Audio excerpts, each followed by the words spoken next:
Hello and a very warm welcome viewers. You're watching this special presentation of Sansad TV with your host Kriti Mishra. And joining us today on the broadcast is a very special guest, Minister of Parliamentary Affairs and Minority Affairs, Mr. Kiren Rijiju. Sir, welcome to Sansad TV and thank you so much for joining us. And please allow me to limit the questions to the Ministry of Parliamentary Affairs, and let's begin talking about CSPOC. India hosted historic and highly successful 28th Conference of Speakers and Presiding Officers of Commonwealth. As Parliamentary Affairs Minister, what were the big takeaways for you? I feel proud that India hosted successfully the Commonwealth Speakers and the Presiding Officers Conference. There are large numbers of Commonwealth countries who regularly participate in this event, and India is hosting once again successfully. And along with that, the speakers from different assemblies of the states have also participated. So it is a great opportunity for our speakers in different assemblies to have witnessed this high-level conference. India has a unique position, being the largest democracy and naturally the largest Commonwealth nations. Amongst the Commonwealth nations, India stands out as one of the bright spots in showcasing our successful parliamentary democracy. And how to create a robust system and to maintain the tradition also, it is important to have periodical conference like this and share our experiences. Many people have told me that this particular conference in India has been one of the most successful in terms of various proper arrangement as well as numbers of participations. And the visiting guest also have stated that it was a useful conference. So I congratulate the Indian Lok Sabha Speaker and all the organizers of this event, and the Honorable Vice President also participated and he hosted the lunch for the delegates. And I'm also happy that the Prime Minister's address was the high point of the conference. Well, absolutely, sir. You talked about Prime Minister's inaugural address. Now, India's leadership at the conference reflected confidence and reliability. So how much of this can be attributed to Prime Minister's leadership? Because while Sansad TV was interviewing the delegates of the conference, they unanimously spoke about Prime Minister's leadership, whether it was about South-South cooperation or Global South. How do you look at that? Well, Prime Minister is today one of the most popular leader in the world and also one of the senior most elected leader of the world. Prime Minister Modi is widely respected and admired. So, Prime Minister Modi's address itself is an inspiring for all other leaders, because I have participated in many such conferences in last few years, and most of the leaders have almost in the same voice admitted and also expressed that Prime Minister Modi is the inspiration for all of them. It is attributed to Prime Minister's own credibility and also his achievements. The credibility comes from his belief in the system. Prime Minister believes in parliamentary democracy to the core. Prime Minister never deviates from the rules and the conventions established. He makes sure that we follow each and every step which is part of the rules as well as convention. I have seen very closely the working style of the Prime Minister Modi and also his personal involvement in day-to-day affairs of the parliamentary procedure. And also the success story of Prime Minister is another point of inspiration. He is almost, I can say that, the longest elected leader now. from the days of the chief ministership and to the position of the prime minister. So his success is completely result of his dedication and devotion, his service to the people and his commitment to the system, and he believes in the democratic principles in every step he takes. So I think these are various attributes to the Prime Minister which makes him the one of the tallest leader and also a figure of inspiration for all other leaders, not only in India but across the globe. So working closely with Prime Minister for such a long time, I feel privileged that such a tall leader is the Prime Minister of our country.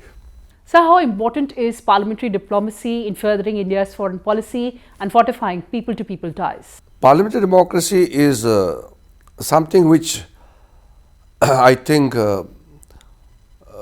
it is a way of connecting with the people, because the system which I have seen in the some of the countries which do not practice parliamentary democracy, their system is heavily loaded in favor of one institution or the other institution.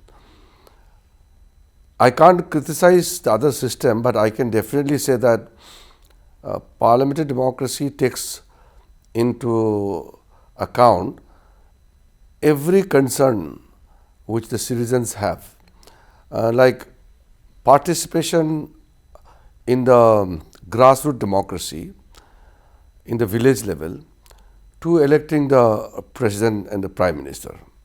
It is completely transparent and engaging every voter. The system is such that it cannot be misused or hijacked by any one person or one institution. It is very well balanced.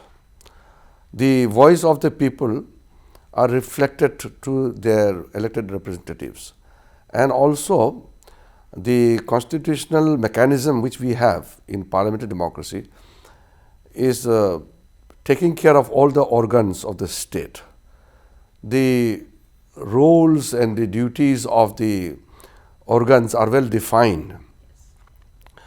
While we have a very robust elected members who are committed to rule of law, at the same time we have constitutional institutions for check and balance. The presidential authority is very well defined to ensure that the governance takes care of most needed people of the country. At the same time, the judiciary has been given the utmost power and authority to ensure that every organ of the state follows the rule of law and the tenets of the parliamentary democratic principles are followed. So these are ensured. And besides that, the other constitutional mechanism which we have, like Election Commission of India and various other bodies, these are also thoroughly empowered by the Constitution.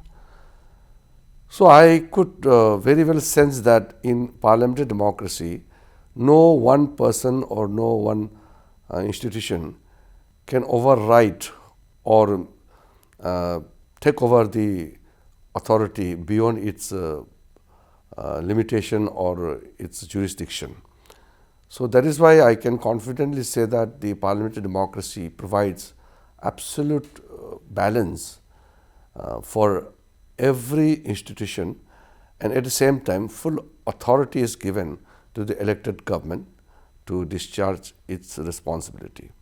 So I am very happy that India is a leading nation today amongst the democratic nations, and particularly amongst the Commonwealth nations. India stands out.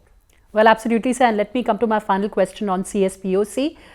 This successful conference, what kind of message would it send to the global community, global democratic community, on India and India's leadership?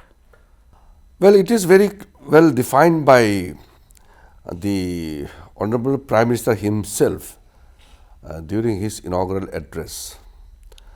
From the journey which we have taken since 1947 to present day success of our governments and the nation's achievements, it is very well defined. And in the present setup which we are witness to the global situation, it is a powerful message to the global community that India is a robust democracy. And while the landscape of the geopolitics is changing very fast, this conference also will throw a very strong light on the close cooperation amongst the South-South nations and also amongst the democratic nations. So, India will always celebrate its success and at the same time will give message to the world that Indians believe in democracy and India is a success story. Well, absolutely, sir. And talking about the upcoming budget session, what are the priorities of the government? Well, budget session is very well defined.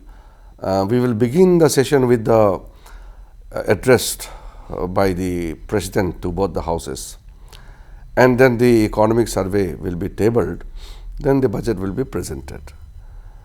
And after the presentation of the budget, we will start the discussion on the motion of thanks to the Honorable President, and then the discussion on budget will start. So, it is a very specific session confined to budget, especially in the first part. And in the second part, we will have discussion on the demands for grants for various ministries, and if necessary, we will bring some important bills. Government bills can come during the second part of the Parliament budget session. And besides that, there will be some important discussions on some maybe some burning issues or any subject which Business Advisory Committee may take up. We are always open to discussion. I feel the output which we have seen in the past has been quite good, except some disruptions by the opposition party. The disruptions take a toll on the standards and the level of discussion on any particular subject, because we require thorough discussion on every subject or every matter which take up for discussion. But in terms of output, we never fail to discharge our duty, which means that if any business is there, we will ensure that the business is passed. But beyond that, while the business and the bills and other things are being taken up and passed by the Parliament, we also want that it should be properly discussed and debated on the floor of the House. That is the requirement. So, whenever there is disruptions and which limits the length of the discussion, I feel that we need to look at the mechanism, how we can engage all the members and ensure that they take part in the discussions and debates. The output has been always good, but in some of the sessions I have seen the opposition parties do not truly participate during the discussion because of the disruptions which are generated by the opposition parties' attitudes. But I always tell them as a Parliamentary Affairs Minister to make them feel comfortable and take part in the discussion. It's all about dialogue amongst different political parties. Budget session will be good, and we are expecting a very good budget. And before that, we are looking forward to the inspiring speech from the Honorable President. And then the budget session is in fact a lengthy session divided into two parts. I feel that we can make best use of the long budget session. It will start from 28 and it will go up to April Yes. So 28th of January to April. So it's a long session, and during these sessions, I look forward to greater participations from not only the bigger parties, but even the smaller parties, independent MPs also will make good contributions. Everybody's role is important in the sustenance of our parliamentary democracy. So my best wishes to all the members. So let's wrap up this conversation on a very positive note. During the last session, we saw over 100% productivity. Let's hope for the same this time as well. Yes, I'm very hopeful. I'm always hopeful. I'm a very optimistic person. So being an optimist, I'm looking forward for better engagement and better productivity of the budget session. On that very positive note, sir, thank you so much for joining us and speaking to us. Thanks a lot. Thank you.